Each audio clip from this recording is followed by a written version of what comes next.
Hello, folks. I'm here and just getting set up. So I'll be with you in a second. If you're in the room, I'd love to hear from you. And if you just give me a wave. I don't think there'll be many people here today. It's a bit of a weird time of the day all over the world. But some of you might be around. But it will be recorded. So if you can't watch it now, you'll be able to watch it later. So I'm just going to check. Hi there, Phil. And I'm just setting up my external screens here. Well, they're all running. I'm just getting the things I want to talk about surrounding me. And I also want to check that the live stream on YouTube is working.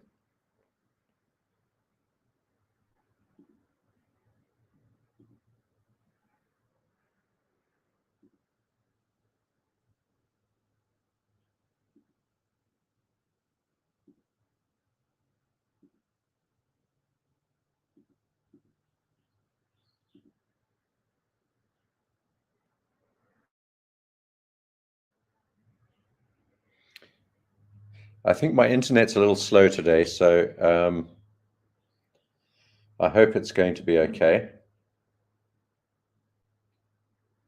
I think my internet's a little slow today, so well, that's working. I hope it's going to be okay. Okay. All right, folks, welcome to this live stream. I'm going to try and take an hour, which will take us into the New York Open in half an hour's time. And we're going to look at all of the different things like commodities, including natural gas. And we'll look at some of the metals. And we'll look at the stock markets and some of the currency pairs. So we'll go through it. But what would really help me is, so I'm going to try and do this sort of several times a week, if not every day. It's I think it's really useful, and this is just for members. It's not going live onto the YouTube public, so you can ask questions pertinent to what's going on in this private group, and you don't have to worry about everyone else external to this group listening to what's going on. And you might have your own questions that you want to ask that you don't want to ask in the general public, and that you're happy to question inside the group. So that would be great. I think it's more personal and more intimate. So I'm recording this outside my office again in this sort of lounge dining room area, a little bit of traffic noise behind me. But if you've got some specific questions, please just put them up in here in the chat right now, and that'd be great. And then so I can put them up on the screen, like your comment, your good morning from Phil.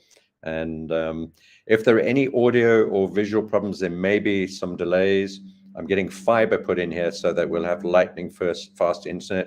At the moment, I'm using wireless internet, which is sometimes a bit iffy, but I'm getting fiber sorted out, so I'll be able to stream this in high def as well. So if you could just put a yes or a +1 in the chat right now, if everything's coming through clearly, and also if you have some questions, anything specific, any particular commodities or anything like that, that you'd like to talk about, then we'll start with that. So I've got a comment straight away from Phil about natural gas. So let's leap straight into that. And I'm going to go across to my screens and deal with natural gas. And there's also a lawnmower downstairs, which is a bit annoying. So let's go to the charts and switch across to natural gas straight away.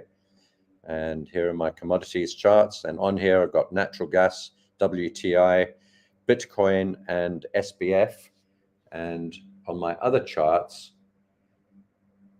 I think I have a couple of other things. Yeah, I've got the natural gas day chart, but we can switch between that, Bitcoin, and the US 10-year, which we'll talk about shortly, which has just formed a new high, but spiking down. We really want to talk about the US 10-year, so that's going to be super important and super interesting. So let me just check that this is all going okay. All right, so natural gas. Let's have a look at the two charts. I've got my broker's chart on here, and I don't have the NYMEX chart on here, but we'll have a look at that shortly. My broker's chart shows this, that we have reached that support level at 285. In fact, the low of this move recently, the last 8 hours ago, was at precisely 285. It's a little bit too neat for me because 285 is a bit too obvious, but we've now taken another long position on here in the private trading room. So we're long on natural gas for the second time at 285. I put two small portions on, one at just above $3 and now one at 285. And the market's bounced off there 5 cents or so, up to, well, 6 cents, 6 cents up to 290. It got to 291. So overall, I think this looks quite constructive. Now, I did mention earlier in yesterday's video that I put up on YouTube that this level is pretty key, but we have another level beneath us all the way down here at the 270 level, which happens to be the channel bottom, but also this previous support line, this red line that I've got drawn in here. And I need to switch to the NYMEX chart to show you why that's an important level. Remember, 285 and 270, keep that in mind. Let's switch across to the NYMEX chart and have a look at that. And if I can get that, I think I should be able to.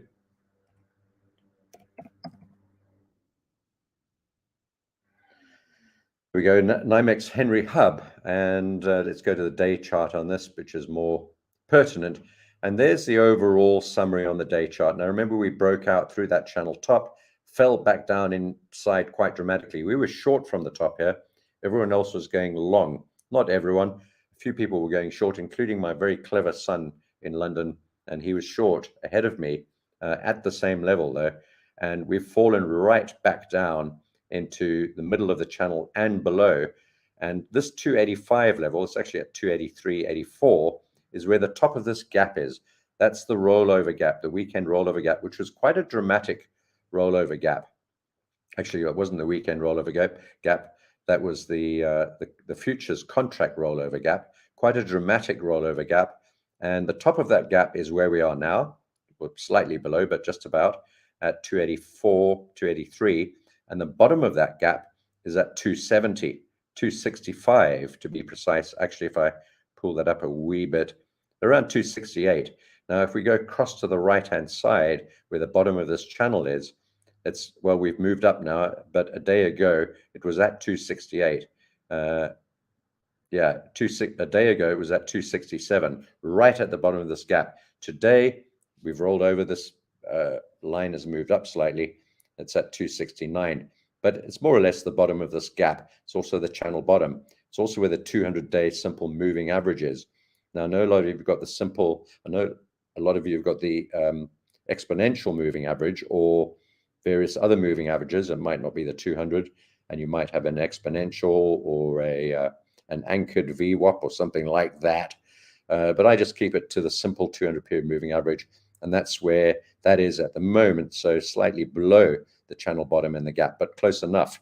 So we've got this area all down below us, and then the 250 level, and we've got the dividing line between the bulls and the bears, which I keep on saying, which is between 250 and $3, the upside of that level, and then 250 and $2, which is the downside.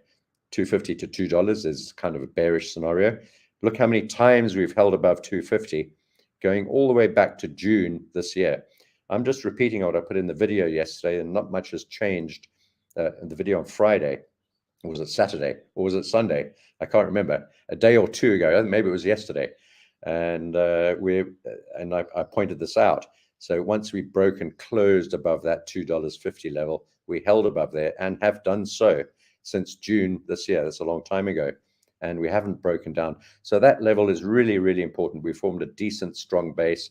And if you draw a sort of, let me just point this out to you. If we draw a parallel channel, and I'm going to remove it immediately as soon as I've done it, but if we draw a parallel channel along this 250 level, and just drag, okay, let's just put that in there, the 250 level, and drag it up to that 285 level. Let's try and make that, I'm going to delete it shortly. Let's make that purple, and let's make the inside of that purple as well. So that band there, so it makes it clear. It makes it pretty clear, pretty easy to observe. And that's why I like it. Now we've got three different levels. We've got the $2 to 250 level. We broke above there, held above there repeatedly, 1, 2, 3, 4 bottoms, quadruple bottom. at 250, and then we moved up to the 285 level, and we hit against that many times. 1, 2, we broke through it on that occasion up to $3, not for long. Only closed above it for 1 day, but 1, 2, 3, 4, and on the 5th occasion with a gap, we broke up above that 285 level, and we're now into the 285 to 335 level. That's another 50-cent range. So we've got 3 50-cent ranges: 2 to 250, 250 to 3. Well, actually 285, not quite 50 cents range. They call it $3, but anyway. Let me start again. 2 to 250, 250 to 285, and now we've broken above there and closed above there. If we can hold this bounce right now, we will be into a new level of natural gas. That's what I like about this, is that it's pretty well defined from the outset, or as a casual observer. This all looks pretty messy. But you can see when you look at a chart like this, keep it simple, just draw some horizontal lines in and the channel line and a couple of moving averages. You can see we've got these 3 distinct levels, 3 distinct layers. We've moved from super cheap, not basement, basement level cheap, but pretty cheap, 2 to 250, moved into a sort of a medium price range, $2.50 to $3.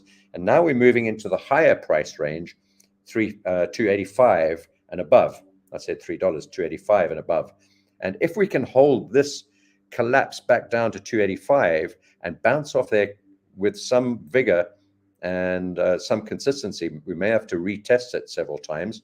But if we can do that and do something like we did here in the 250 to 385 to 285 level range, then if we can bounce off there and sort of move around in the top range of this channel now between 285 and let's say 350, then we formed a new range, which would be fantastic. I like the look of that sort of thing. And I'm going to go back now, after having looked at that, to our 4-hour chart. And I've got to find the Black Bull NATGAS futures. And I'm going to go back to the 4. So on this chart, you can't see the gap because it's a continuously traded contract.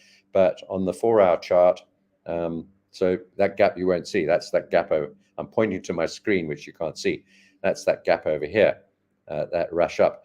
But there we are. That's the band. That's the level. If we can form a double bottom here, that would be fantastic. It's also the 200-period moving average. It's this 285, very well defended range when we were approaching it from underneath. And now hopefully it'll be well defended when approaching it from the top. I think we've cleared out enough of the long positions after breaking through that day chart channel, breaking out through the top, trapping a few bulls, clearing out a few of those trades, coming back down quite forcefully, picking up some more liquidity, probably down at 285, with the risk of going down to the bottom of the channel at about 270, which is the bottom of the gap. And the gap's around about this level, as you saw on the day chart. You can't see it on this 4-hour chart on natural gas on Black Bull. And we're bouncing off there quite nicely. If I go down even sort of closer to a 1-hour chart, you can see we've got this twin spike double bottom on the 1-hour chart right there. So it's looking pretty good. Now I've got a message from Discord. I don't know what that's all about. Albert, you let me know in the live chat if you're listening. Type, if you've got any questions, don't put them in the Discord, put them in to this live chat right now, into this live stream chat. So we've got a tweezer double spike low, wick low, bottoming tail, as they might call it. I picked that up from elsewhere, topping tail, bottoming tail. Yeah, okay, all kind of nice words. But we're now pushing up, and this 1-hour chart looks pretty good. And we've got a little resistance level. There's a little gap there, little resistance level here at 290, call it 290.91. If we can break up there, and we are busy doing it as I speak, actually. As I'm talking, it's surged up to 292. Call that a surge. When natural gas, when it moves a cent pretty quickly, and we call that a surge, we know that the prices are pretty low on natural gas. We're in the sort of $1 to $3 range when 1 cent is a surge. When we're up at $10 and $7 and $8, 1 cent is neither here nor there.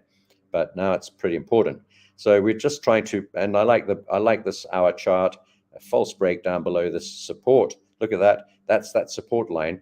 We broke down there, false break, back up again, strong bull candle. That's now several hours ago, held above there, and we haven't closed beneath, apart from that little dip there, have not closed beneath the 20-hour moving average, and we've got this twin spike. So we're long on natural gas for the second time with another small portion. So we got one just above $3. We've got one here. Can't remember the exact price that I put in the Discord. Let's go and have a quick look while I'm here.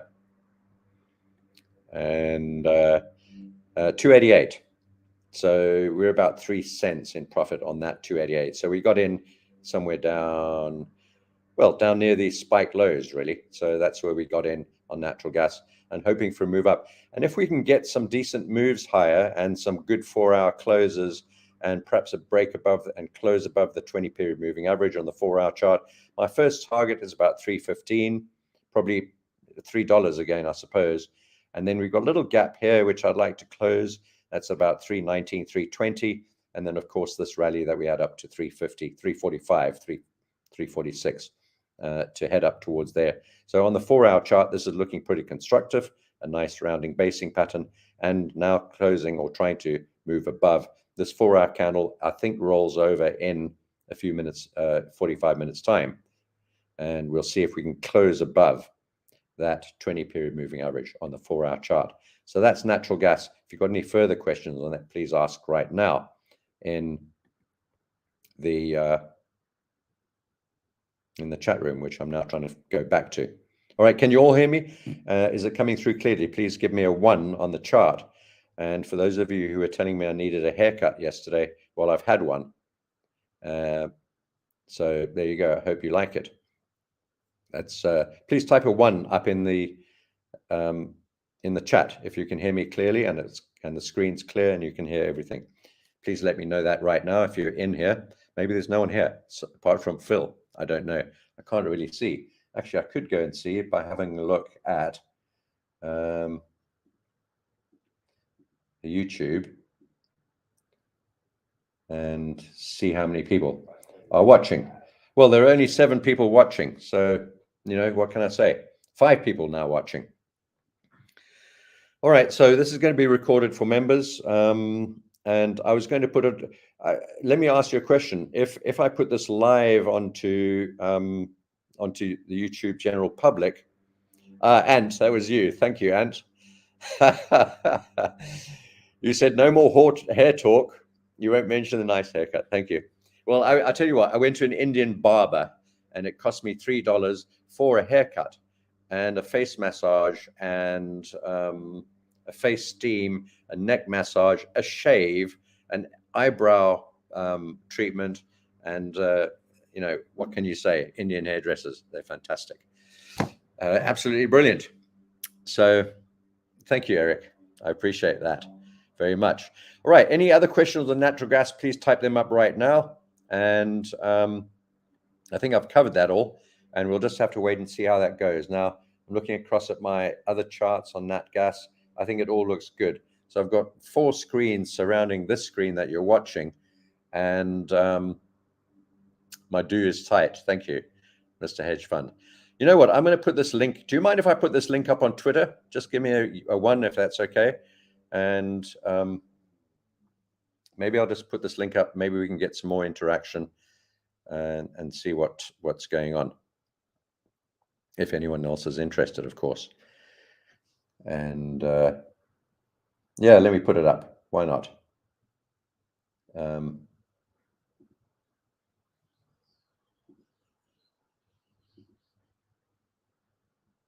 If I can find it.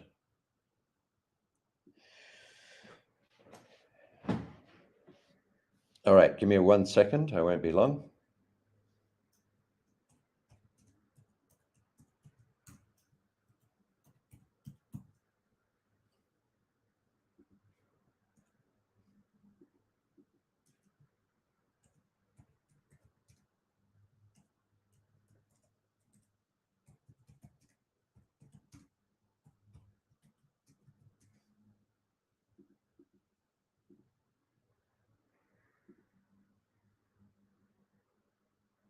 All right.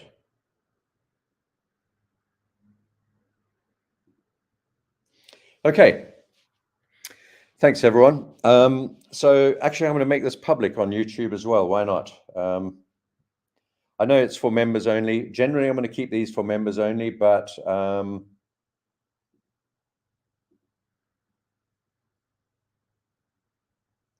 feeling a little bit generous today, and this won't be the normal thing. And we can spend a little bit more time on, and perhaps there's some questions that people, it's always good to have a few more people, a bit more interaction, because then people will ask questions that you may have been wanting to ask, and other people can benefit from that, and so on and so on. So I've put a link up in Twitter right now, and I've also put up I've just made it public on YouTube. So let's see how we go. And we'll get back to the charts in a minute. It's about 9 minutes until the market open. We're going to talk about stocks and everything else. And okay, so we've got a few more watching now, which is good.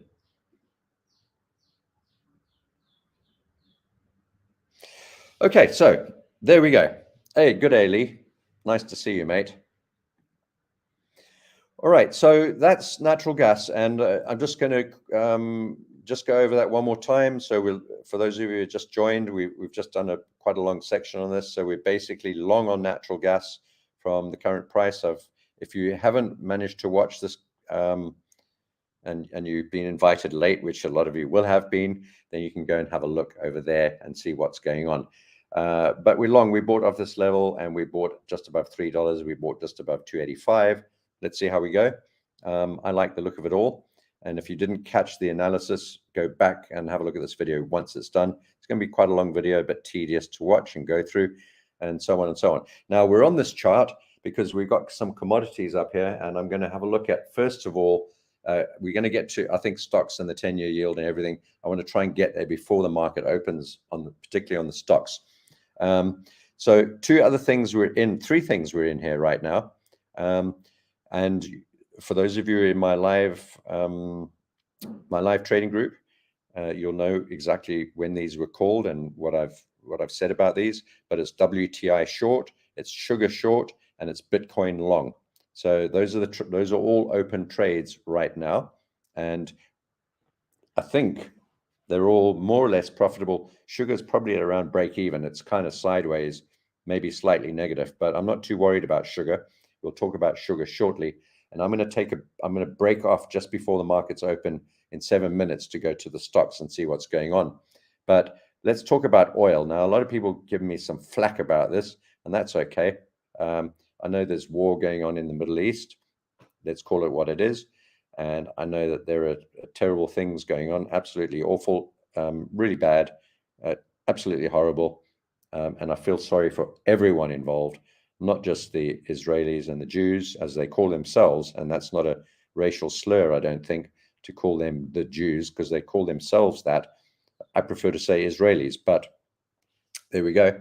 I don't think that's a sensitive word. And I feel sorry for the Palestinians, for people that are dying. Thousands and thousands of people are dying. It's absolutely awful. Is there going to be pressure on the oil price? So far, not.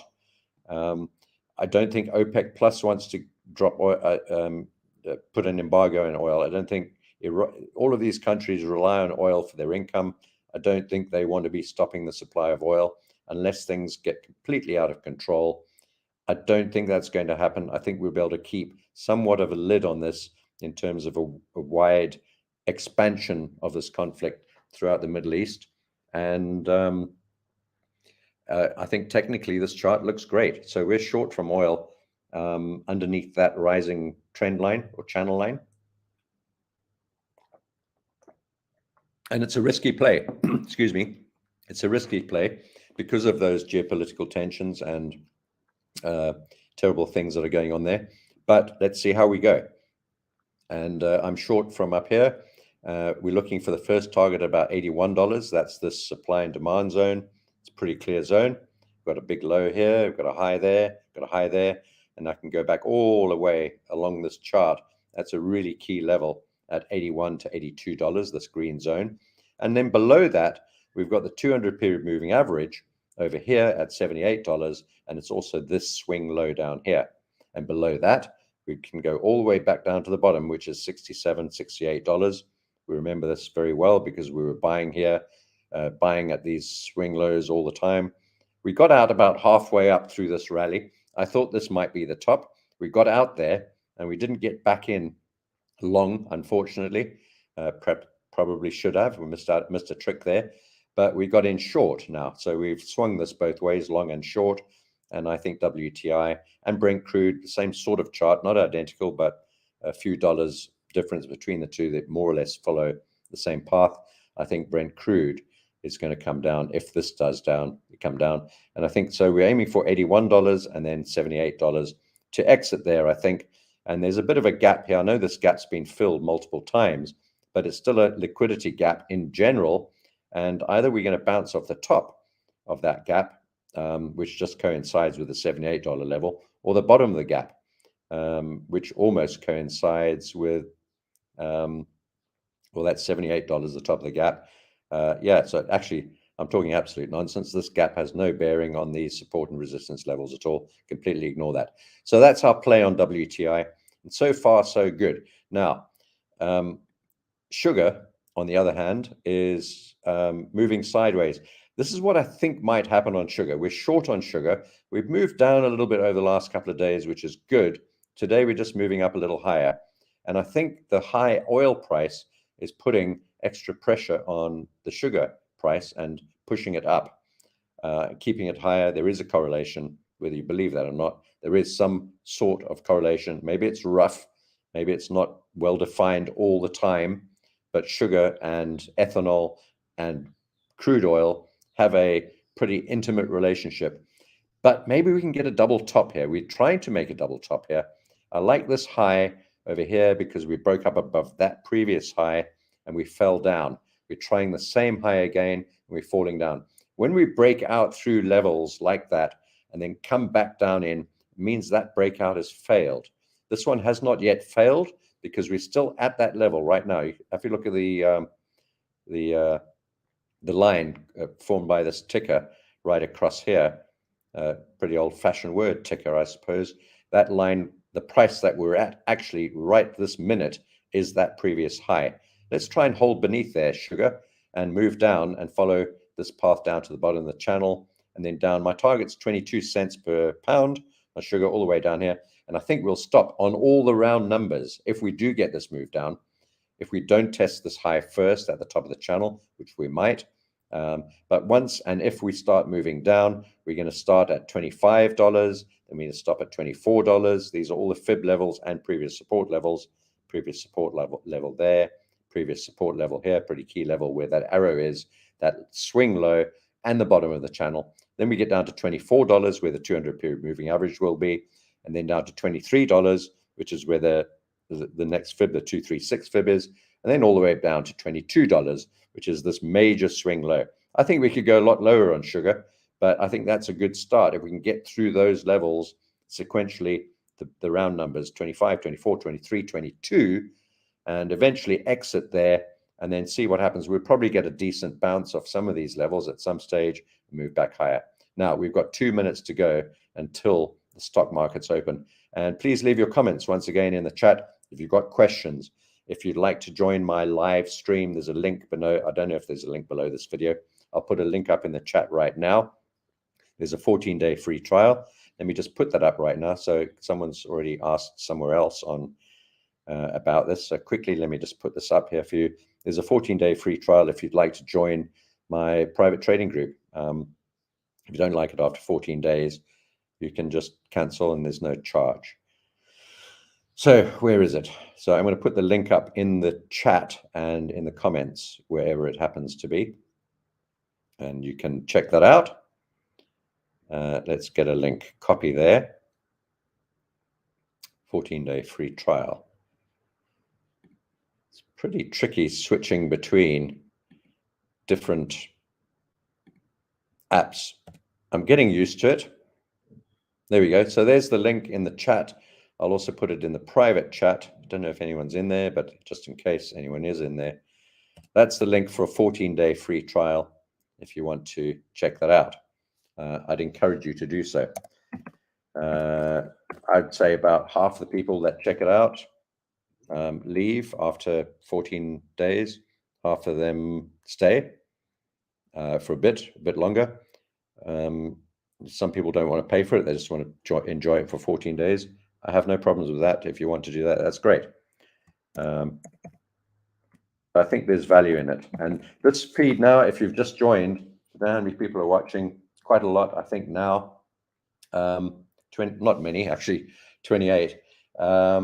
If you've just joined, so this is not normally open to the public. This is the sort of thing I'm going to be doing, and I am doing with my live trading community. 54 people watching. Welcome to all of you. It's really, really great to have you. I really appreciate it. And it's wonderful. So here's the link. I'll just put this up in the chat right there below you. That's the link if you want to join 14 days free. Right, now let's go back to the charts and get to stock charts, because I'll come back to the other stuff. Let's have a look at what's going on in stock markets. So now you know that we're long, if you've been in my private group, we're long on NASDAQ, long on SPX, short on NVIDIA, and then nothing really going on Microsoft, Tesla, Apple, AMD, Google, any of the other big Magnificent Seven tech stocks. Not really looking at those at the moment. But what I can tell you, before we look at these NASDAQ and S&P charts, which seem to be trying to bounce, let's have a look at what's happening with, for example, NVIDIA, Apple, and Tesla, the important stocks in the Magnificent Seven and in the NASDAQ and S&P. So here's NVIDIA coming down. My target for NVIDIA eventually is $320 down here. That's the earnings gap, that massive earnings gap. We're forming a diamond pattern here on NVIDIA, and you can see it better on the weekly chart. There's that diamond pattern. It's actually stretching out a little bit now, so it's not as diamondy as it could be. We've broken down out of that diamond pattern already, but we're still above support. This is the support level here down at just around $400, big round number. If we do manage to break down through 400, and if it's not a false break and a spike back down and back up again, then this is probably heading down to 375, 380, the top of the gap, which will act as a resistance. Then we'll get down to the 200-period moving average and 340, that level right in the center of the earnings gap being the previous all-time high, and then down to the bottom here. The bottom of the gap will be the next support level at 320. I think that's where we're going eventually, but we may get up higher. I don't know. We're short. I've been selling this since $515 or so and looking for a move down. I've hedged and unhedged, but by the time we got to sometime last week, I was sort of 80% short on NVIDIA, and it's moved down quite nicely since then. Whether it'll carry on downwards or not, whether we get this is a sort of a sideways channel, even though we had that little blip through the top forming the diamond pattern and potential head and shoulders. It's only head and shoulders or a diamond if we break down through $400. So that's an NVIDIA. So I'm looking at these individual stocks because these ones, the big ones, will affect the way the NASDAQ and the S&P trade, and particularly Apple. Excuse me for that. It's quite hard work, all this talking. And there we go. Apple now. Remember Apple, we had this very long upward trend line. I'm going to switch this to a sort of a 15-minute chart on Apple. Before we do that, I want to have a quick look at what's going on right now in the market. There's the opening gap. That's today. 15 minutes ago at the not quite at the open. Yeah, at the open. Before the open. The open was 4 minutes ago. 4 minutes ago at the open, excluding pre-market trading, we were at 173. We're at 170 now. So we're $3 down at the open, a bit of a spike low. But, so it's moving lower, probably dragging the NASDAQ S&P down with it. But if you look at this 4-hour chart, once again, very similar to Tesla, we've got this support level here. We got 1, 2 attempts. Now we're on the third attempt to break through. If Apple doesn't move down, Apple, I'm a little bit worried about. There are problems with selling stuff in China because of restrictions. I don't think the new iPhone is great. Look, I use everything I've got around me is Apple. And I use iPhones and I use Apple computers and AirPlay and Apple Music, everything to do with Apple, not because it's anything big, not because it's expensive or fancy, just works really well. But I think it's kind of got sort of left behind a little bit. If you look at the phones and some of the chips that they're putting into the computers, the new, so I've got this Apple M something 2, I think it's an M2 chip, whatever, in the new MacBook Air, but it's a hybrid chip, and it's actually slower than the one that I'm talking on right now is about 3 years old. This is another MacBook Air. It's pretty old, but it's actually faster than the one that's quite new. So there's no improvement in performance, and there's no change. They made the thing a little bit smoother and neater and a bit more funky, but that's about it. And the phone, absolutely nothing really going on there in terms of upgrades and improvements or any innovation or anything like that. So I think Apple's, I don't know, I think it's got to pull back a bit. It's a solid company. It's good. It's great, but I'm not too excited about it. And then we talked about Tesla. We haven't talked about Tesla. Tesla is a bit of a nightmare. Unfortunately, we've now broken down through support, down through the 200-period moving average, and Tesla is looking weak. But Tesla has these huge swings up and down all the time, and that's why day traders love Tesla, because you get intraday momentum. I don't day trade it, but you get intraday momentum. This is a day chart on Tesla. We've got 3 gap days. Look at this. Big gap, another gap, another gap, and now we're right down here. But having said all of that, look at where we are on this day chart. If I draw a horizontal line across at the moment where we are, that's horizontal ray, what a line. That's where we are, right on top of this major support level. Look at that. So would I be selling Tesla into this move down? Of course not. The CNN Fear and Greed Index is on just about on extreme fear. Markets have moved down quite a lot, a bit oversold, very oversold in some cases. Tesla was one example, and we're sitting right on top of this very key support. If I switch this to a weekly chart, and I know a lot of you trade Tesla, there we are. Look at that. If we get below there and close beneath there, there's the 200-week and the 50-week moving average on top of each other. This is really important, folks. I don't think anyone should be selling Tesla right now. That's my opinion. Do what you want, but that's what I think. I think we're due for a bounce on Tesla. We've got some day gaps ahead of us, above us to fill. We're right on top. We couldn't be more precisely on top of support, the 50-period moving average on the weekly chart, and the 200-period moving average on the weekly chart, and this major key support level. If you want to sell Tesla into this, good luck. I don't think it's a great idea. But having said that, it may work out. So I think that's due for a bounce. And even though it looks shocking and horrific, and extreme fear is definitely the order of the day when it comes to Tesla, I don't think it's the time to be selling that. So we talked about individual stocks: Apple, Nvidia, Tesla, Microsoft looking pretty strong. I thought Microsoft, I think, companies like Microsoft and perhaps Amazon and Google and some of the other ones. Look at that, Microsoft super strong. They've got all sorts of AI stuff coming in there. The whole world uses Microsoft every day, all the time. And after this big rally, long rally upwards, all we've done really is drifted a little bit lower, and that's it. Pretty strong. This is a day chart, and once again, look at where we are on the day chart. We've got these 2 moving averages, the 50 and the 20-period moving average. We're right on top of those. And again, if I draw a horizontal line across this current level we could actually go a little lower on Microsoft and just draw it across there, across these lows, across that low. Some of this consolidation here in the middle, a bit of a low there, breakdown, bounce and a breakdown, pretty important level, surge up, retest from the top. So pretty key support level. The 200-day moving average is way below us, but maybe Microsoft will hold here. I don't know. But I think it doesn't look like a sell. I don't think any of these look like a sell.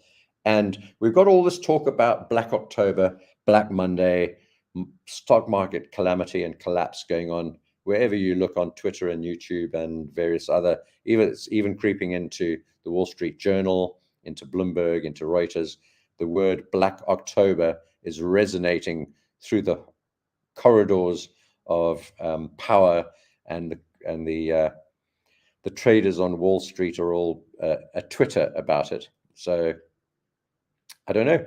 Maybe it's right. Today's Monday. Maybe today is Black Monday. That's what everyone thinks it could be. Let's wait and see.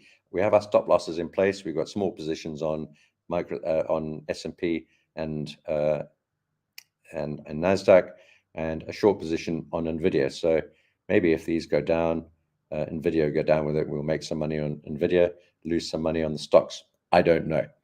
There's a huge controversy between whether stocks are going to end this year strong or they're going to end this year in a complete state of disaster. Tell me what you think in the comments. I'd be really interested to hear. There are really good arguments on both sides of that debate. I cannot put subtitles in on a live stream. Lucas, I'm afraid. I'm sorry. Can't do it. I just can't do it. I'm terribly sorry. And if I could, maybe I can, but I just don't know how to. But I don't think it's possible. All right. Thoughts on US 30? I don't trade that, unfortunately. I mean, I look at it occasionally, but I don't have time to do that today. But I will perhaps check it out at some stage in the future. Now, that's all the stocks. I see Tesla's just breaking down through that green line. Let's see how this day goes. Our stop losses are pretty close to where we are right now. We've still got a little bit of space to go. But if this is going to be Black Monday and Black October, then we'll be blown away. And perhaps we'll pick up some profits on NVIDIA on the way down. All right, so that's that. Now, we're going back to natural gas and WTI and so on. There's natural gas, no change, just holding there at 290. WTI moving down a little bit as we were talking. And if we look at WTI on a 1 hour chart, looking pretty good, really. I like the look of that. We've had a nice move down, flowing move, bounce up into those moving averages, and then just edging down. We've just broken down, well, just touched that support, really. So that's WTI on the 1 hour chart. And if we have, and we've got the 200-hour moving average below us there. And then on the 4 hour chart, yeah, just coming off there, off the top, making some reversal candles, a couple of hanging man candles, 2 in a row, bearish candle, and then breaking down through the 4 hour, 220 moving averages. Now, these moving averages that I look at, the 400, let me start again. Now, these moving averages that I look at, the 20-period moving average, the 200-period moving average, the 50 and the 100, the two that I think are the three that I think are the most important are the 200, the 20, and the 50, but particularly the 20 for short-term direction and 200 for the long-term direction. And depending on which chart you're looking at, which time frame, they all play a role. But when you get a confluence of these moving averages together, like we have here, for example, on WTI, 4 hour chart, we've broken down through those two moving averages, the 20 and the 200 on top of each other. That forms a pretty powerful signal to go short. Well, that's what we're looking at, and we're short. So there we go. Now, Bitcoin. This is a really interesting one to finish off this chart. Bitcoin, we long from just above 28,000. We add a little bit more at 28,800.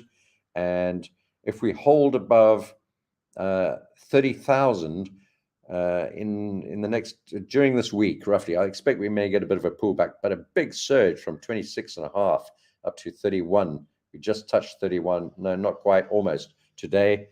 And then we've got this big resistance level. I like this chart very much. We've got a big double bottom here. Bitcoin's been on the way up all the way since we were down at 15,000 in December. This is a one-day chart, and just moving up bit by bit, a few pullbacks. We had a few calamities, of course, with FTX and all that sort of thing happening, and Binance had some problems. Then there was this ETF idea coming out, which was in and out of the SEC. Looks like it might be delayed with BlackRock and so on.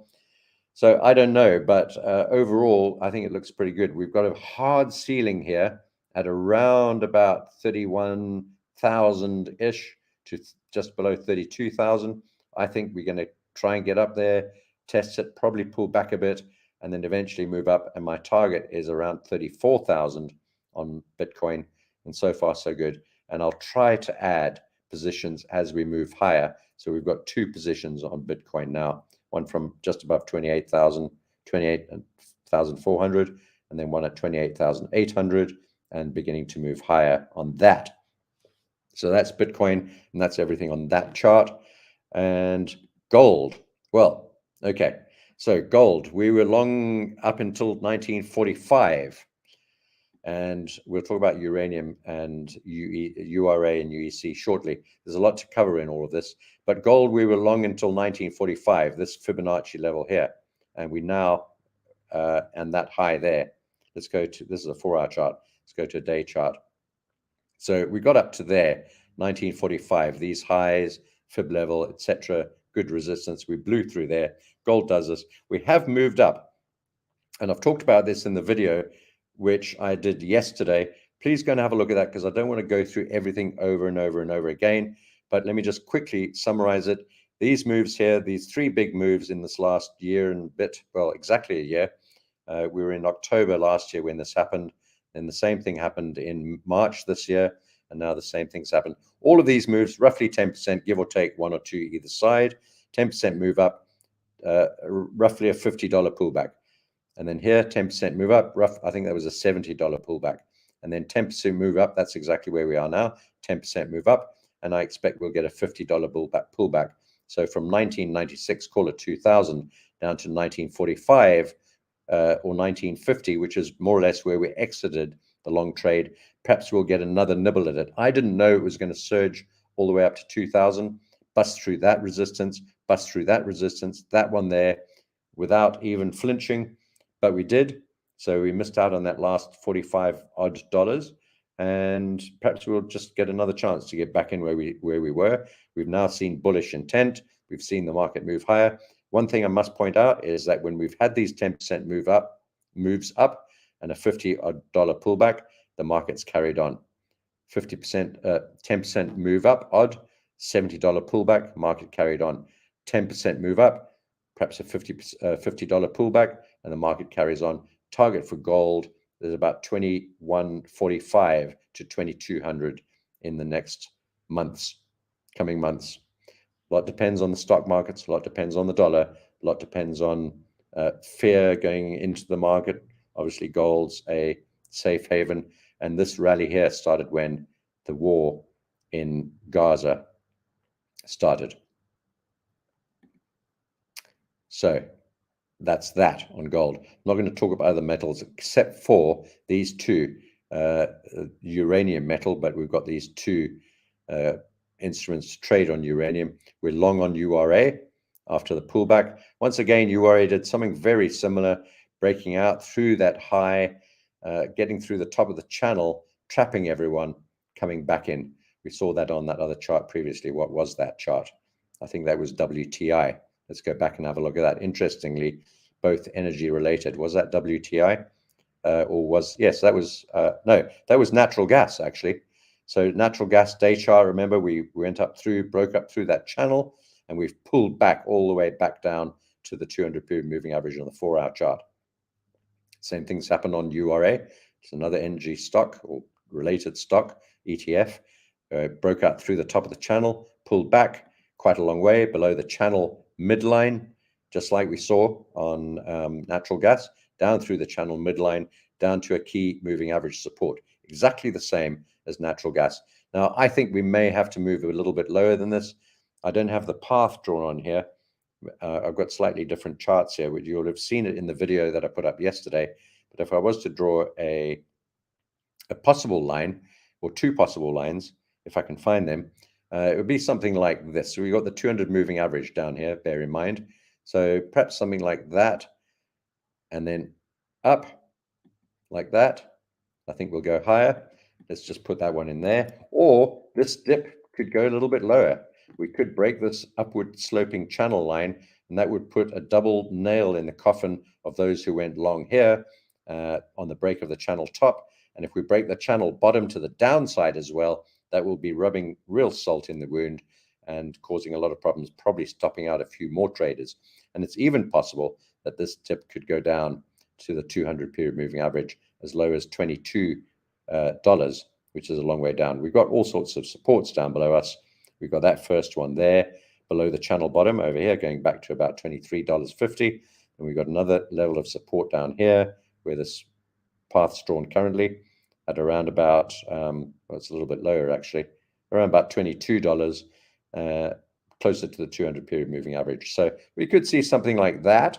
But at the moment, we're betting on a move like that, or maybe like that, something like that. We'll see how that goes, but we're long on URA, and we're also short on UEC.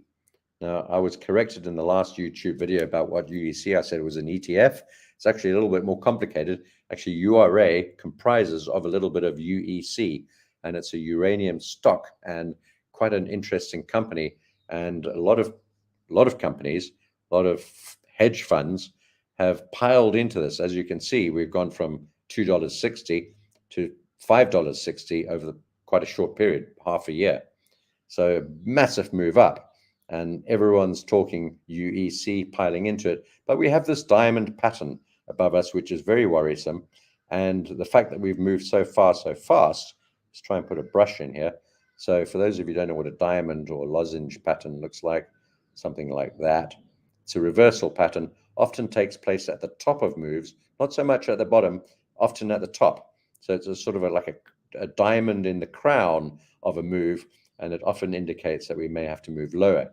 I think we could get back down quite significantly, and we're short on this already. I think we could do something like that. So I don't know. We're going to watch this. We are short on this, but we're long on URA, so we're sort of playing both sides of this uranium market as it stands at the moment. And let's see if we can just remove those drawings. So that's where we are on UEC. If you want to ask me more questions in our private trading room on that, we can do that.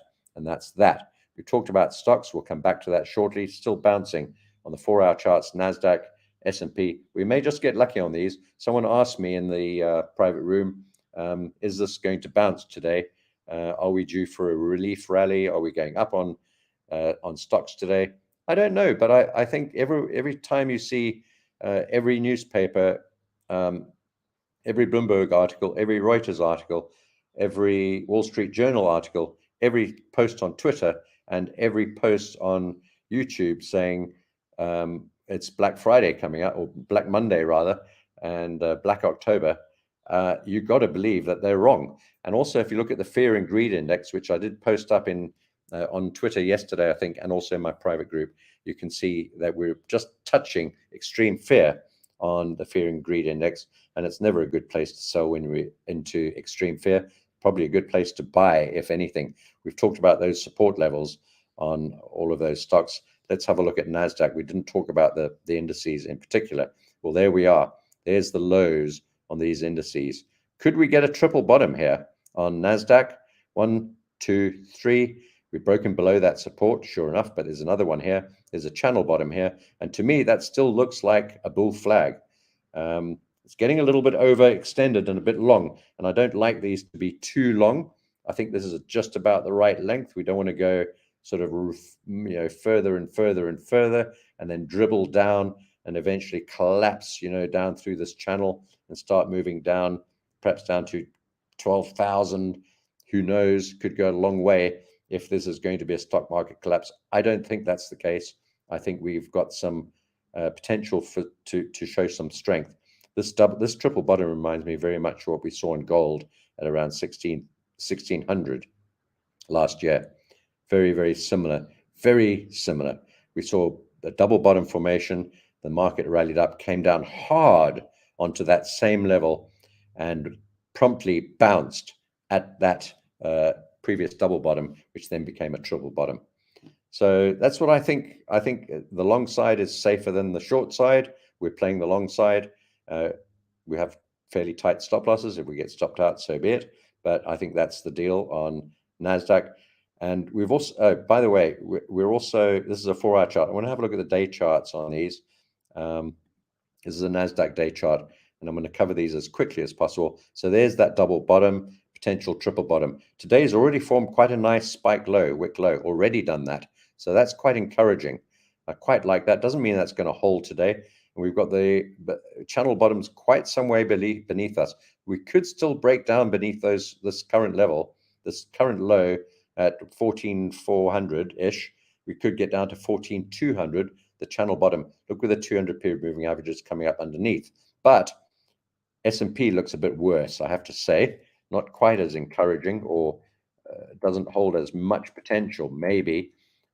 We've broken down through that low today, down through that, or yesterday, or Friday rather, broke down through that low. That's on the 4-hour chart. Let's have a look at the day chart on S&P. So we did spike down below that low. We've bounced up through it though, so it's not a close beneath that low. It's not confirmed, but we have closed beneath the 200 period moving average, and we have closed beneath the 78.6% Fibonacci level, which is a key level. We do have the channel bottom below us though, and it's also similar to a bear flag, a bull flag. Maybe that was a Freudian slip, similar to a bull flag, a potential bull flag that we saw on NASDAQ shortly a while back. So a little bit to go before that channel bottom. We've also got this pink support zone, which I've had drawn in here forever and ever. It's a very key level. And the bottom of that support zone is also another potential target for a bounce. I'm going to try and draw this so that you can see it. So we've got all these lows here at the bottom of this pink zone, a few highs. It's not actually neat and accurate, but it's a sort of a zone, a region.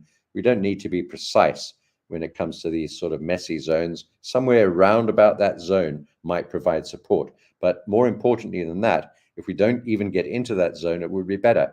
And that zone is a swing high here, the top of the zone, swing high here, swing high there, and a bit of faffing around there, swing high there and there, and a swing low recently, a few days ago, which we bounced back up from quite sharply. Can we do the same even though we pierced it by a little bit? The important thing is the daily close. So far today's looking pretty constructive. So we're long on both of those, and that's the way that is. Now, let's go to one of my most unpleasant but somewhat favorite charts, I suppose. And I'm not going to talk about all the other yen pairs yet again. I want to talk about the dollar yen. Whatever happens to the dollar yen, it'll pull the other ones one way or the other. And we talk, and I want to go into this in too much detail now because we're running out of time. I'm going to go back look at the short-term charts on the stock markets, but please look at the video that I put up yesterday. Go and have a look at that. It's really important. It's the previous video to this one, and I put it up, I think it was yesterday. I'm pretty sure it was yesterday. Yeah, 18 hours ago. It's just called Trading Strategy, Natural Gas, Oil, Stocks, Gold, USD, etc. And we talked about this in detail. This is where we are still now at 150. And what I'm expecting is that we could see there's a lid being kept on. Look at the daily range of this. Now we've gone 1, 2, 3, 4, 5, 6 days, apart from that little spike, going almost nowhere. A 50 pip range. There's a lid, there's a cap being forced upon this dollar yen. I know a lot of people are trading this, and a lot of people trading it unsuccessfully, which I have done myself, and I'm not scared to admit that. I have not traded this well, and there are carry costs involved with holding short positions on, and the market, even though it's kind of moved higher and higher and higher, we've got divergence on the stochastic, divergence on the MACD, divergence on the RSI. We're at this very key level. We've dwindled into a daily range of just about nothing. There's an actual literal cap being placed upon it by traders being scared of intervention. So it's sort of a psychological cap, a positional cap, but it's also induced by, I think, trickle intervention by the Bank of Japan, just forcing this down. The problem with these lids, as I said yesterday, in the previous video yesterday, is when you force the market to be capped, it's like a geyser. Once you take the cap off the geyser, all those who fight, I suppose, oil fires and oil wells and things like that, you take off the lid and the stuff just gushes out and it goes mad. Or like keeping a beach ball underwater, a huge big beach ball,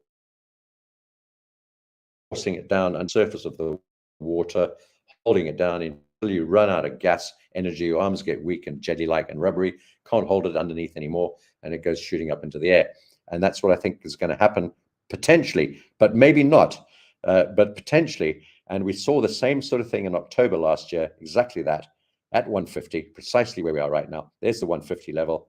You can see the line coming across here on the chart from the current price. That's that dotted line that you can see precisely where we are right now. And we had this blowout, actually about 150, 180 pips through that top as this market went parabolic. You can see that parabolic move.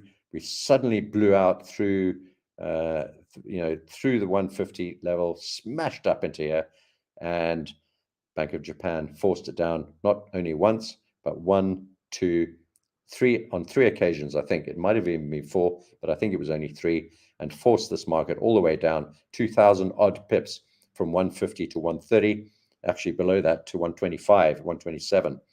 I think we're going to see the same. In fact, I'm certain we're going to see the same sort of thing. This is their line in the sand, and they're pretty consistent. A bit like Jerome Powell. When they say 150 is where we're stopping, they mean 150 is where we're stopping.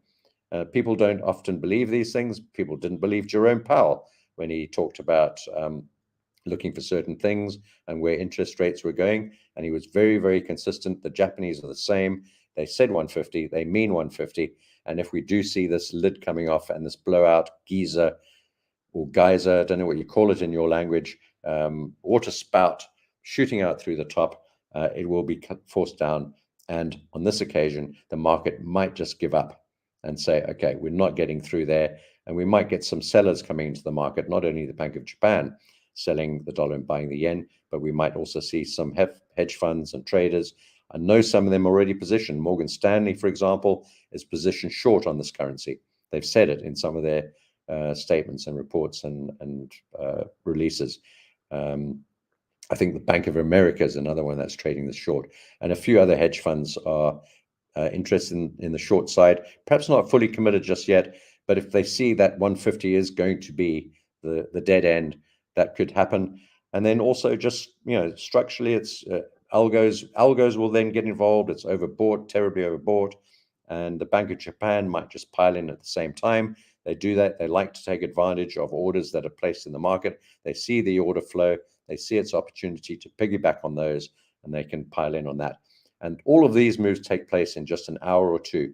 The move from 152 down to 145, 700, 146, 600 pips took place most of it took place within the space of under an hour, more like half an hour. And then the bulk of that, that complete move took only 2 hours, 600 pips in 2 hours. Very dramatic. When you look at it in the overall scheme of things, it's not very big. But then we got the market creeping up, fading that move down, fading the bounce off that move down, and then Japan once again breaking down through that support, down through the 50. We want to see moving averages break. So we got the 50 and the 200 on here. Let's go to where we are right now. There's the 50. It's also that spike low on their previous intervention recently, very half-hearted intervention, just enough to keep that lid on. And that level there is at 147.30. It's also would take us below the 50 period moving average. And if we get below there, we should see this move down. All the other yen pairs will go down with it. If we go to the 1 hour chart, this range is just unbelievable. Look at that. How long has that been? We're 4 o'clock on Monday, the 23rd of October, 2023. And we started all the way back here on the 12th of October. So 10 days, we've been in like a 30 or 40 pip range, apart from that one spike with sort of capping the market move. So really interesting.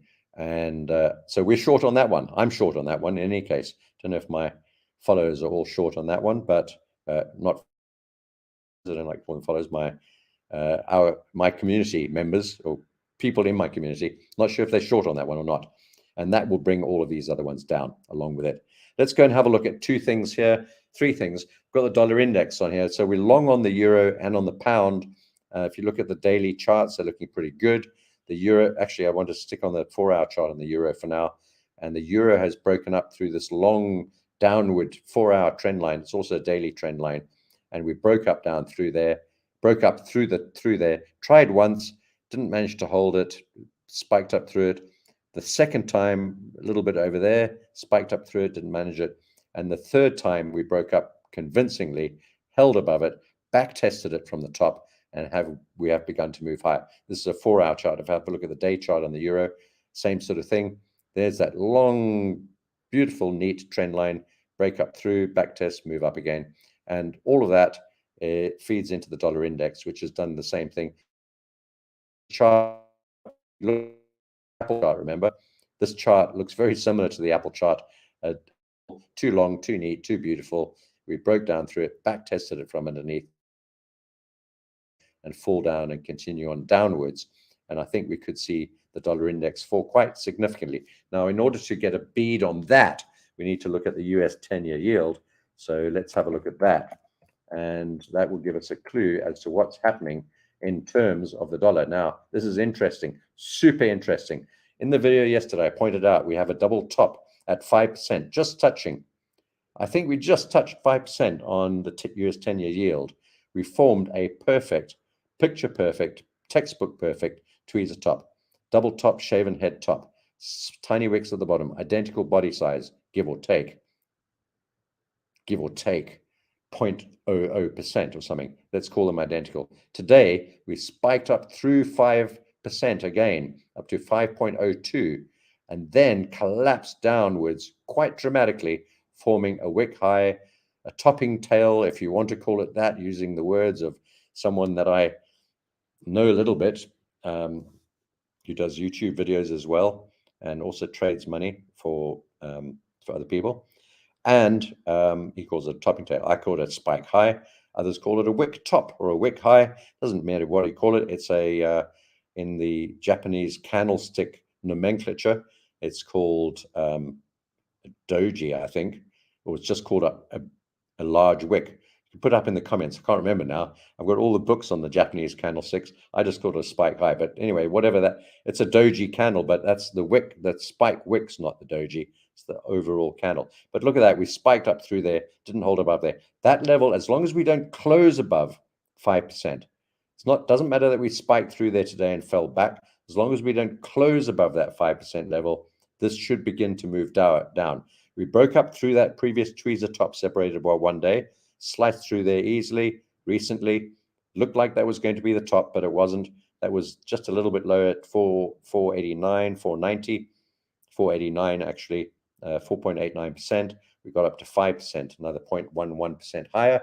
We spiked up to 5.02% today, and we've moved down. Now, if that carries on moving down, the dollar will move down as well. And let's have a look at the dollar index. This will move down. It's trying to move down. It's perfect. Big, long, beautiful, too consistent, too straight, too long trend line, breakdown, back test from underneath. But we do have some resistance levels above us. Actually, you can see a confluence of all these resistance lines right up here at 107.76. Call it 107.80. The big round number is just below that, but it's at an 80 level. I like the 80s and 20s, as you all know, if you follow me. So we could get up into that corner there a little bit higher, but I don't think so. I think maybe we're done for now, and that we'll see the dollar begin to tail off and fall down, and we'll move down to some of the supports. We'll figure that out later. But what we want to see is this starting to move downwards. And if that does happen, we'll see the euro and the pound continue on their way up. They've made a good start.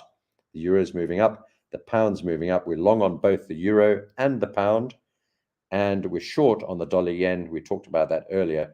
The dollar yen's probably the most interesting one. It's going, so let's have a look at this quickly. Dollar yen. So we could look at it on the 4-hour or the day chart. But what I'm going to put on here is a Bollinger Band, and I'm going to show you what a Bollinger Band squeeze looks like. And if you haven't seen a Bollinger Band squeeze, this is what it looks like. So I'm going to actually just change this. Well, actually, I normally use a 200-period Bollinger Band, but you can use what you want. This is a 4-hour chart, but let's go to the day chart and have a look at the Bollinger Band. Okay, we're not going to use the, actually, we've got a Bollinger Band expansion on the 200-period Bollinger Band. That's not what I'm looking for. Let's go back to the 20-period Bollinger Band. That's where you will see it. So there we go. So that's called a Bollinger Band squeeze, when the Bollinger Band starts to get tighter and tighter and tighter and form this pincer around the price. Look how broad and how far separated the Bollinger Bands are here. So this is a one-day chart, and we're getting the Bollinger Bands closer and closer. That means that the two standard deviation of the Bollinger Band is just two standard deviations away from the mean of 20 periods, in this case 20 days. So this is two standard deviations of the 20-day average or mean, and the middle line is the 20-day moving average. I think it's a simple moving average in the case of this Bollinger Band. And look how tight. So it means the standard deviation, the range of movement is just getting closer and closer and tighter. And that normally ends up with an explosion one way or the other. There you can see it on the 4-hour chart even better. The Bollinger Bands are just, if they got any closer, they'd be kissing each other. Look at that. It's just crazy, ridiculous, mad. And that means that this pincer of the Bollinger Bands and this rising wedge, I have to say, we've talked about this many times, it's a rising wedge pattern, which is a bearish pattern. And if we see that begin to play out, let's just draw that in. I'll show you what it looks like, more or less. Something like this. Okay, I'm not going to draw it precisely today. That's a rising wedge pattern, Bollinger Band squeeze. And if you put on the stochastic and the RSI, let's put that on while we're here, just for a little bit of fun and education. We'll put on the RSI, 14-period RSI, relative strength index. I just use the standard RSI, the 14-period. For the stochastic, I use 14 periods as well, 1473. Now the price is rising, as you can see. You can take the 20-period moving average as a guide. Look at that. That's the orange line, 20-period moving average. That's moving upwards. If we look at the RSI, on the other hand, it's moving downwards. That's called an RSI divergence with the price. Price is moving up, RSI is moving down. We've got a rising wedge. We've got a Bollinger Band squeeze. We've got threats of intervention. We've got people giving up on this trade because it's not going to go up any higher. We all know that. It might have to spike, but we know it's not going to go past 150 for too long, maybe just a very brief period. So all of this is going to end up in this currency collapsing at some stage. Mark my words. And if I'm wrong, I'll eat my hat. There you go. So that's all I've got to say on that. And I have great hope for that move to take place in a pretty short period of time. And we'll see how that goes. Let's get rid of this Bollinger Band. And when it moves, it's going to move 600 pips, 700 pips, 1,000 pips, 1,500 pips, 2,000 pips eventually as we approach and as the yen strengthens. Now, next year, the Bank of Japan, the Ministry of Finance of Japan, probably will be increasing their short-term interest rates from minus 0.5 to perhaps 0. Doesn't sound like anything weird, like it doesn't sound like anything substantial, but it will be. It will be a significant move, and they may even increase it to plus 0.5. They have an inflation problem. They have a wage increase problem.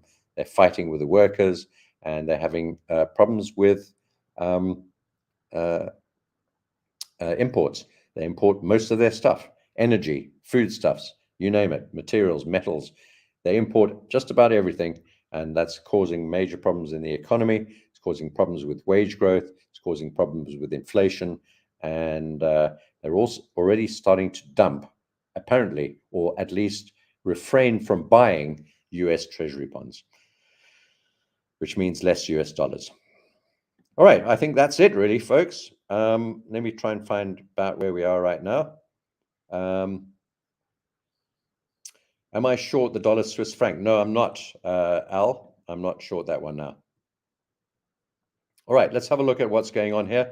I'm going to get to some questions, and then we'll finish off this live stream. So we talked about Polish subtitles. Can't do that, Lucas. But what you can do on your YouTube feed, when you get to it, you can switch on the YouTube automated subtitles. All right, we've talked about crude and natural gas. Amar, if you didn't manage to catch the beginning of the video, go and have a look at it in hindsight, the recording, which will be up after this video. I'm just having a look at this live stream. So it's still 60 people watching, which is pretty good for a very small channel. So I really appreciate you coming to watch. It's wonderful. There was no advance warning, and it's not a very big YouTube channel. So 60 people, I'm pretty pleased with that. I'm not trading Tesla. We talked about Tesla, Walter. Gold we've spoken about. All of these things, guys, if you've come in late, you're going to have to watch the replay. I'm not going to go over them again. And then natural gas is at 325. Enlighten us about the prices. I'm not sure what you mean 325. Maybe that your broker's rolled over already. That's, I think 325 is the next contract. The current front month is at $2.90.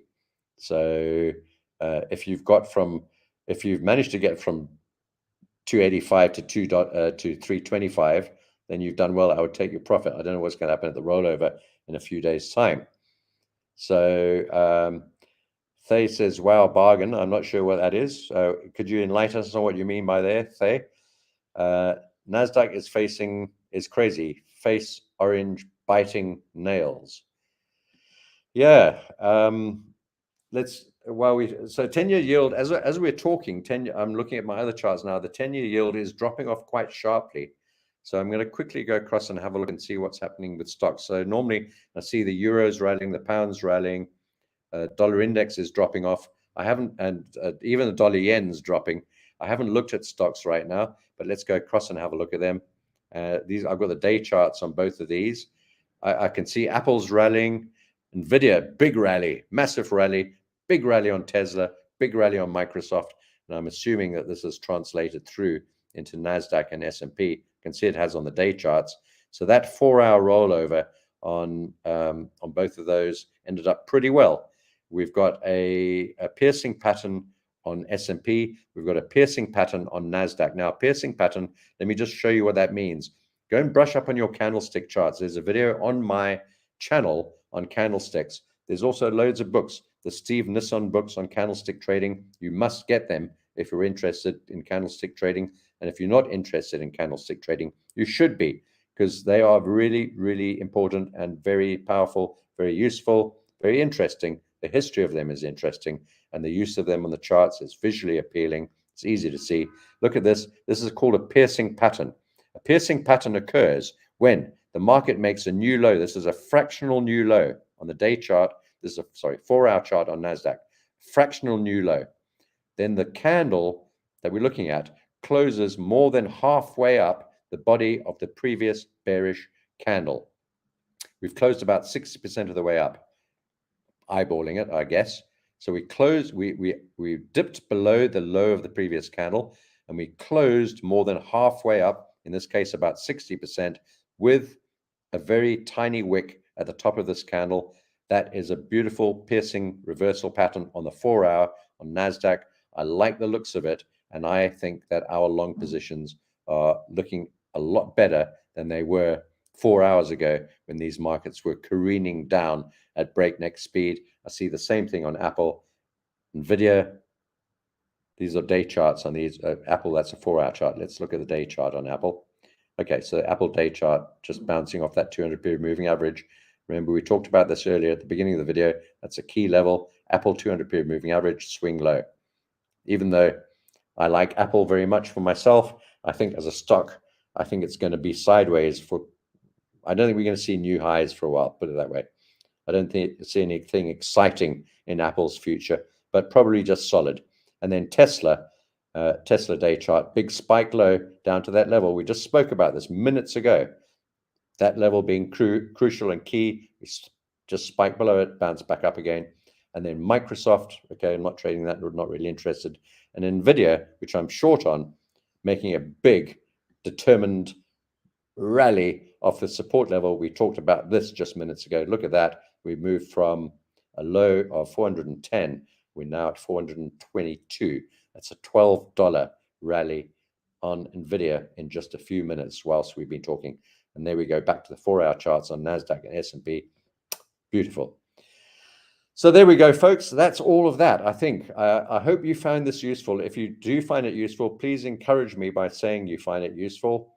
If there's anything you'd like to add to it or do differently, I'm going to be doing this and have started doing this for my private group members on a daily basis. It won't be as long as this, maybe an hour or so. This has been an hour and a half today, hour and 20 minutes, but probably about an hour, 40 minutes, an hour. And I will keep recordings of it. So if you're part of my private trading community. Those recordings and links will be posted up in the channel. And also, if you don't want to be part of my private community, if you don't want to take the 14-day trial, you can also, I don't want to, and I really don't want to be advertising my stuff like everyone else does on YouTube. That's not the aim of this. I don't really want to be doing that. So I want to be, I just want to tell you what's available. If you really can't afford to be part of my private group, you can join up on YouTube.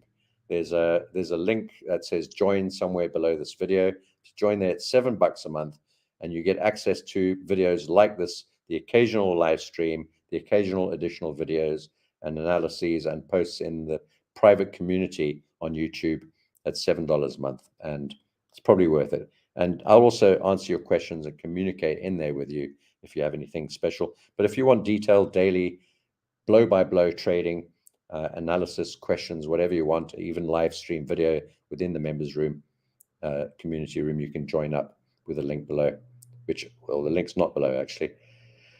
But I did put the link in the chat, which I'll put back right now, so you can see it. But I'll put the link below when I upload the video. So there we go. I'm just going to quickly put that link up in the chat, just in case you missed it. So the link is up on the screen right now. Let's go through some of the last questions. And yeah, Thay, what did you mean by wow bargain? Yen very frustrating, but it's got nowhere else to go. I just raised my stop loss to 153 in case it pops. Yeah, that's a good idea. And my stop loss is at 160. I have no, I know it's not going to get anywhere near 160. Probably not get, it won't get past 152. Probably won't. I wouldn't be surprised actually if it doesn't get anywhere higher than where it is right now. I haven't seen this length of sort of capping or lid slamming like this for a long time. I've been trading the yen for many years, decades now, and I know how this market moves. I've traded it very badly recently. I didn't expect this continuation and long-standing, very costly move higher, which is cost in terms of holding and just edging higher. And I've been hedging and unhedging. It's been really quite unpleasant and a bit of a nightmare, a real nightmare. But I think that's all going to be recovered in, literally hours. When this moves, that'll just be boom, and then we'll be, oh well, that was great. So I've been in this boat before with dollar yen. All right, Alexander, you say, how do you consider the impact of rolls in your technical analysis? I'm asking in regards to NatGAS. Okay, so rolls, depends on your broker. Every broker seems to do it differently. I really can't give you any advice. Some of them just adjust continuously as we approach the date. The date. Some of them have already rolled over. I don't know why they do that, but they've already rolled into the new contract. Like we saw someone said their price is already at 325. I don't know how they determine it. Some determine their pricing as a sort of an ETF or a CFD ETF. I don't know. Like the Oanda natural gas price is something they cobble together from futures prices and spot prices. They cobble something together, and that's a continuous contract which may or may not change at any particular time. And I think if you've just got to really trade it normally and naturally, I try to avoid holding over the rolls if I can. Sometimes, like last time, I got out before the roll and we gapped up by 10 or 15%, which I'm cents, more percent actually than cents. We gapped up by, let's say, 15%. I missed out on that move up because I didn't want to hold positions over the roll. So some will just gap. Some of the brokers will just gap along with the Henry Hub price. Some of them will edge into it and continuously adjust. Some of them start adjusting well in advance, like we saw someone posted up earlier. So I really don't know. I don't know what broker you use. I don't know how they deal with it. It's complicated. It's messy. You get all sorts of arbitrage opportunities, for example, between different brokers. Some may have rolled already. Some may not have. Some might adjust continuously. Some might gap. I don't know, actually, to be honest. And all I can say is you have to figure out how your broker deals with it. Good day, Alan. Yeah, this is something new. I hope you all enjoy it. What will be your best signal to close your shorts on natural gas? Marcin, I don't know. I mean, if you're short on natural gas, I would have closed by now because I'm long. So, but I could be wrong. You might be right. I mean, we might get down to 250. I really don't know. So it depends on your view on the market. If you think that we're moving lower, and we're going down to 250, 270, 285, well, we're at 285. But if you think we're going down to 260, 270, or 250, then hold your trade until then. If you think we might bounce here, then close your trade and go long. Or if you think you're not sure, close some of your trade and hold some of it. I don't know. I can't advise you on that, and you have to figure it out as according to your view on the market. My view at the moment is generally positive. But I think we could get a little bit lower. I hope we don't, but I think we could. But I hope we don't. Thank you, Brian. Brian says our weather next month. Weather guys say, and very clever weather guys. I've been on your live streams, Brian. Brian from Energy Rogue. Why is that not showing your? Oh, there we go. Our weather guys say next month would be cold, then warm, then cold, then warm, like every other month, Brian, I suppose. Or like here in Port Elizabeth in South Africa, it's freezing cold today. 2 days ago, it was boiling hot. It was like 30 degrees. Now it's 16 or something. So that's the way the weather goes. But Brian thank you for joining, Brian. I really appreciate it. Brian's from Energy Rogue. And Brian, if you put a link, I don't know if you can. Actually, let me try and do that for you on your behalf. And if you're interested in some more detailed analysis on, perhaps I would say even more expert analysis on natural gas from a supply and demand perspective, and with some pretty clever guys around, and also weather analysis guests that come in, and live streams and videos, and a fantastic website full of charts of just about anything that you might think of. I don't get paid for promoting Brian's stuff, but I'm a member myself, so and I recommend it, and I'm going to put the link up in the chat right this minute, so that if you're interested, and I think Brian, actually, if you contact Brian through this channel, through his website, I think they have a special offer on for ArcisFX guys. So there's the link. I've just put it up on the screen, and it's in the chat. And Brian, if you can contact Brian, they're lovely guys, and they might give you a discount if you say you're from ArcisFX, or they might actually chuck you out if you say you're from ArcisFX. I don't know.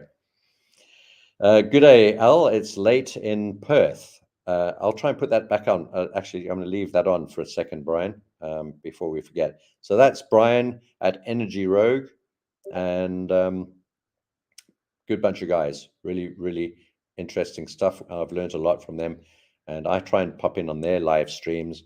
And Brian, I'm pleased to see you on mine. So that's fantastic.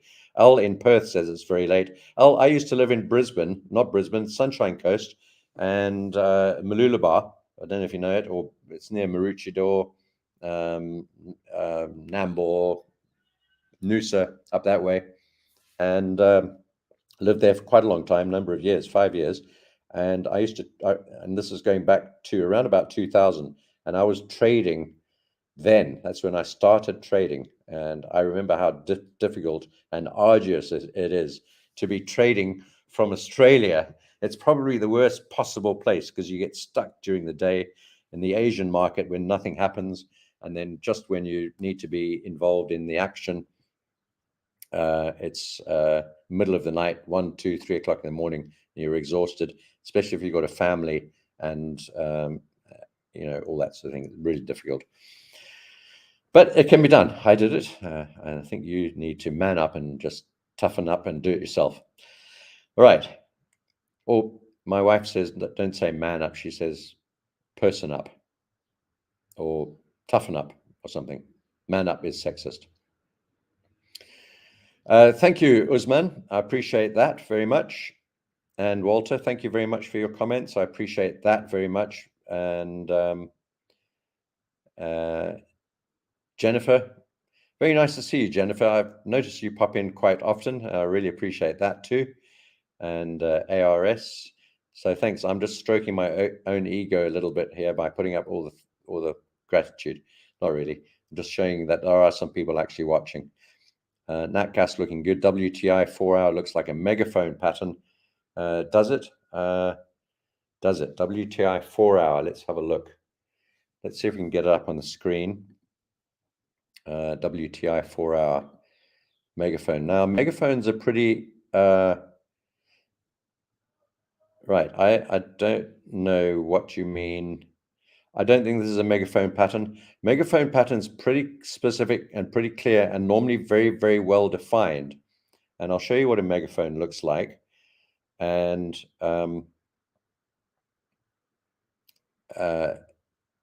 yeah, I don't really see that as a megaphone. So a megaphone, I'm going to use this drawing, looks like that sort of thing.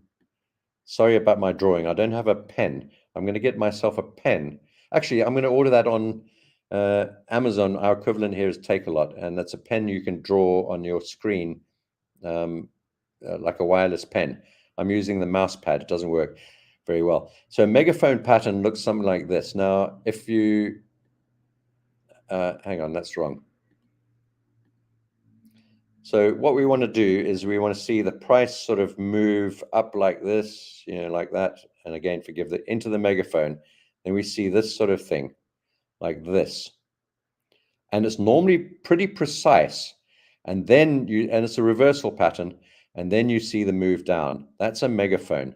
That's what you're looking for. And I'm going to change the color of these lines to green because so we can see what's going on. So this is what a megaphone looks like. And I don't see that on the WTI 4-hour chart. Now, when you see a megaphone on a chart, and I'm going to be putting some training courses together in the near future so I can go through a lot of my 20, I think it's 22 years of experience now to point out these things to you and help you with your trading. And I'm trying to, with a colleague of mine who's in this live stream, trying to put together a training course, which I think will be fantastic. And I don't think there's anything you can learn more from than decades in the market in terms of spotting this sort of thing. When you see a megaphone, this is normally a very neat pattern. It's not messy. We don't get jaggedy spikes outside and a big mess, a big, hard to determine spiky sort of mess. It's normally very, very, very clear. Now, a megaphone pattern at the top of a trend, like this is indicated here, is a reversal pattern, and we'd expect to see something like that. This is not a megaphone. I don't see anything like a megaphone here. Maybe I'm just missing it, but not really. I don't know what you're looking at there, but this is what we're looking for when it comes to megaphones, that sort of thing, like that. Okay, so and it's a reversal pattern. And in a megaphone, you can trade from the top of the megaphone. As soon as you see there's a megaphone forming, or potentially a megaphone forming, you can sell at the top of the megaphone and buy at the bottom if you dare to go counter trend. But selling at the top is a better idea with a megaphone at the top, and then also selling on the breakout beneath the megaphone pattern. So when you see the breakout like that, there's a good signal to sell. What you'd expect is the price to break through that megaphone.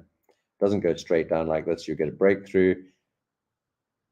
We want to change this to red. You want to see a breakthrough, a back test, and then a continuation. So you can sell at the tops of these megaphone patterns in these areas here, and you can sell on the breakout and then the retest, not on the breakout, but on the retest once that megaphone breakout is confirmed, and then trade the move down further from there. Not always easy to do with a megaphone because they're a little bit difficult to spot unless you got an eagle eye for megaphones. But once you begin to recognize them and see them regularly, they happen quite often. They're not that infrequent, and you'll see them pretty well. So That's a little bit of teaching on megaphones, and I don't see that on this WTI 4-hour chart at the moment. And that's just moving downwards as we speak. Let's have a look at stocks again. NVIDIA, NASDAQ, S&P, just pulling back a little bit. Let's hope that those carry on upwards. And I'm just going to go through the charts very quickly. Dollar yen. Well, dollar yen's now, in the last hour, it moved about 5 pips. Incredibly unusual. Like really, really unusual. A good move in an hour, on an hour chart, a rule of thumb. Might as well just do some teaching. On an hour chart, any hour chart, a good move is about 30 pips. That's it. Once you've moved 30 pips on an hour chart, you're kind of done with the move, and then you'd expect some retracement, bouncing around, maybe even a reversal. So a 30 pip move per hour is super good, super strong, solid. But when you see a 5 pip move in an hour, you know there's a problem, something weird going on. And look at the spikiness. This is a 1 hour chart.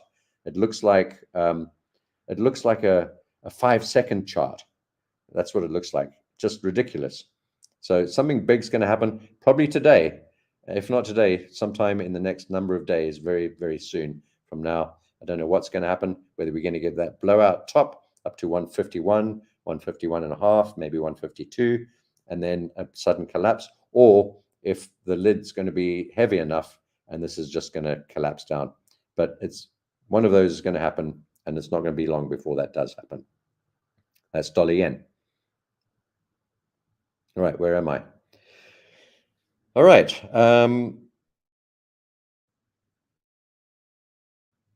So, Brian, you're long natural gas. Fantastic. I thought you might be. You always are. And warmer weather, colder weather, warmer weather patterns. Look, Walter, generally, yeah, the mantra with natural gas is it's all natural gas is weather. That's all that matters. Yeah, weather's important, of course, but it's not the only thing by any means. There are all sorts of things that go into the price of natural gas, not the least manipulation by market players, energy companies, and hedgers and options dealers and market makers. Putting all of that aside, there's all sorts of other stuff in terms of transport and supply and wells, and where there are disruptions in supply, what wells are coming on, coming off, who's buying gas, who's using gas, who's banning gas. Brian's the one to talk to you about that, and he's the expert in terms of all of that sort of thing. As I said, you can go to ngrogue.com and sign up there. Tell them that you're from ArcisFX, and they might charge you a bit more if you're lucky. All right. So let's have a look here. Orange juice. Mike, I haven't looked at orange juice for a long time, I'm afraid. I'm sorry. If you're on Twitter, put a comment on Twitter, or send me an email, or if you're in our private chat, private group, I'm not sure. But if you are, put something up there, and I'll do an analysis. I'm pretty keen to short. I was keen to short orange juice. I don't have the facility to trade orange juice with my current brokers, but at one stage it looked pretty good for a short. I don't know if it's moved down or not. I haven't looked at it for a while. Yeah, a megaphone from Friday until present. You're talking about WTI, a megaphone from Friday until present on the 4-hour chart. Don't think so. WTI, Friday. Oh, well, maybe not the 4-hour chart. I think you might be talking about a short-term chart, actually, Brian. 4-hour chart, there's no megaphone, but maybe you're talking like a 15-minute chart or something. All right, I still don't see it. There's a 15-minute chart from Friday. Where are we? Friday. This is Friday here. Going back into Friday. That's Thursday. So Friday, we've got to move down, trending down, bounce up, move down. I don't see a megaphone. I'm sorry. Maybe I'm just... I kind of see it there, I suppose, a little bit. This little sort of... I don't think so. Maybe. Oh, you could see it as a megaphone, I suppose, but no, not really. I don't think that's, if it is a megaphone, it's certainly not clear. Okay, folks, well, that's it. Are there any more questions? And if there aren't, I'm going to finish off and hope you have a fantastic trading day. Thank you for joining. It's really appreciated. I really, really do appreciate you coming along for a very tiny, small channel like mine, and for very late notice. I think 50 or 60 or 70. I think there were 80 people here at one point, which is great. I never expect more than about 5 people. So I really appreciate it. Quite a lot of people watch my videos, but I don't have a big channel. And so it's really nice. Orange juice nearly at 400. Okay. You call it 40,400. Yeah. Any other questions, everyone? Otherwise, that's it. 1 hour and 40 minutes later. Just to remind you, just before we go, I'd really like it if you subscribe to this channel and gave it a thumbs up to the ArcisFX channel. And if you'd like to become a member of this YouTube channel and get the benefits of that, it's $7 a month. There's a link below. And why not give the private community, trading community a go, 14 days for free. It's worthwhile, even if it's rubbish, which I don't think it will be, and you can cancel. So I'll speak to you soon. Take care.